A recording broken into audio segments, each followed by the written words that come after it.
Kamusta mga boss? Today's video mag-unbox tayo ng dalawang Mitsushi na cordless na mga tools. Umpisahan na natin.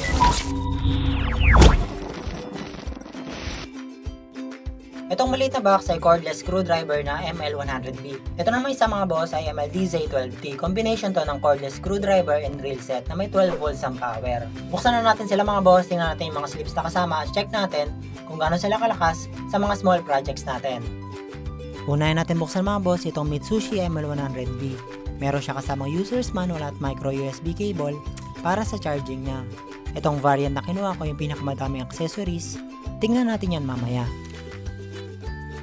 And ito na mga boss yung cordless natin. Plastic ang main body niya at nakalock pag center yung reversing switch niya. Push mo lang pa left or pa right para umandar. Based na rin kung clockwise or counterclockwise yung ikot na kailangan mo.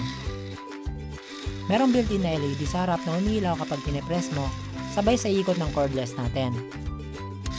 Ito mga boss ay may rated power na 3.6 volts at may peak na 4.8 volts and 250 RPM.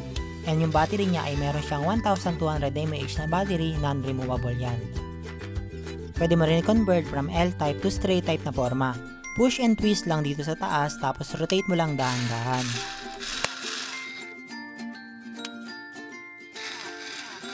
Sa mga accessories mga boss, meron kasamang Phillips, flat screw, mga wrench, drill bit at mga hex key.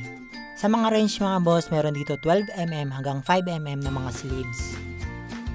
Kabit mo lang yung adapter nyo na square type, then pili ka lang ng kailangan mo na sukat, and palagay ko, sakto na rin yung torque nitong ML100B sa mga sleeves nyo na kasama.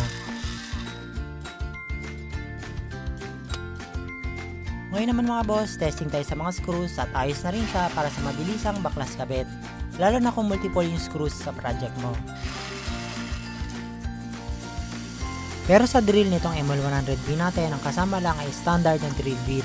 Sinubukan ko sa plywood at palagay ko kahit drill bit na may pointed metal spar yung gamitin mo, hirap makabutas sa ganitong cordless. Pero kapag plastic ka naman magbubutas, kaya naman mga boss, kaya pwede na rin.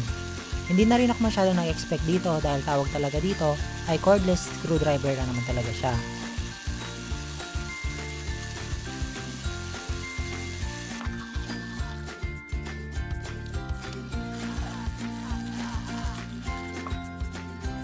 Next naman mga boss ay buksan na natin itong Mitsushi na cordless MLDZ12T.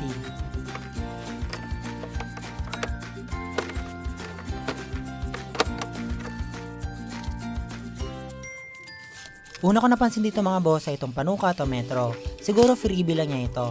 Tapos meron siyang kasamang 12 volts na AC adapter. Itong variant na kinuha ko ay dalawang battery. Unspecified yung capacity niya pero based on na research ko, nasa 1500 mAh yung capacity. At meron din instructions manual. And ito na mga boss yung Mitsushi MLDZ12T natin. 12 volts ang power at may maximum RPM na 1350 and up to 32 na torque power or drill collar depende sa dalawang gear selection.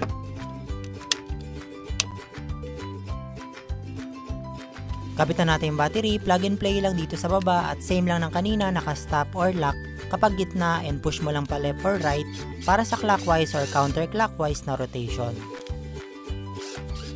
Sa mga ngayon lang nagkaroon nito, hold mo lang yung pinakanguso ng cordless natin para umikot, paluwag, or pasikip yung kabitan ng bala. Sa mga accessories naman mga boss, madami na rin mga Phillips, flat screw, hex key at drill bit na pangkahoy at metal. Testing naman natin mga boss, baklas kabit ng screws at napakadali lang niya at syempre mas mabilis dahil 12 volts na siya. At ito namang extender, ayos to sa mga masikip na area dahil nabibend mo at kuha pa rin yung ikot niya. Try naman natin magbutas mga boss, taasan na rin natin yung torque or yung drill collar niya. Unahin natin sa plywood na hindi nabutas nung kanina.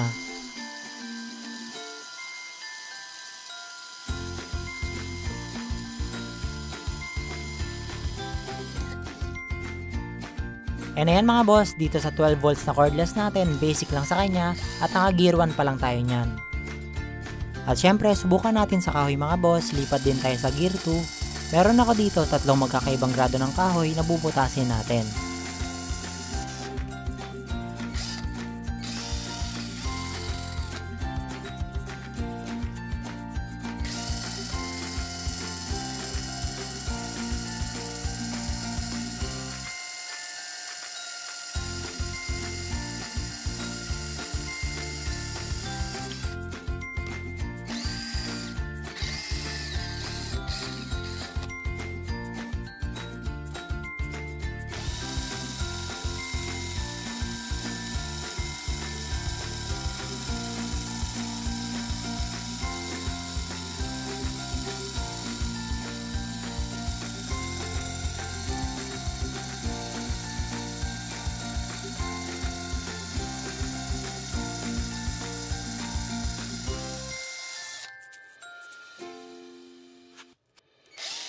And kayang-kaya naman mga boss, kaya panalo na rin to sa mga wood projects natin.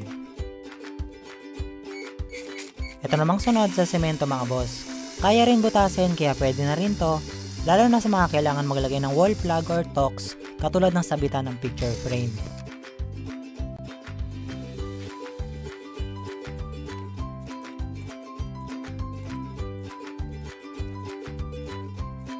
Dito naman sa metal mga boss, kapag yero madali lang dahil manipis lang naman siya.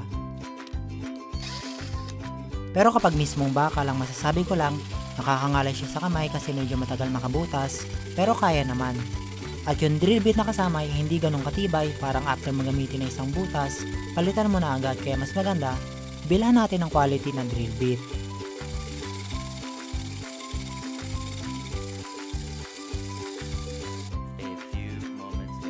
Pero overall, medyo matagal lang makabutas ang bakal, pero kaya naman.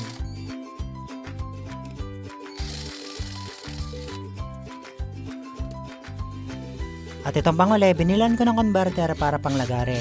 Compatible siya dito sa cordless natin para pwede pang hati ng mga kahoy natin.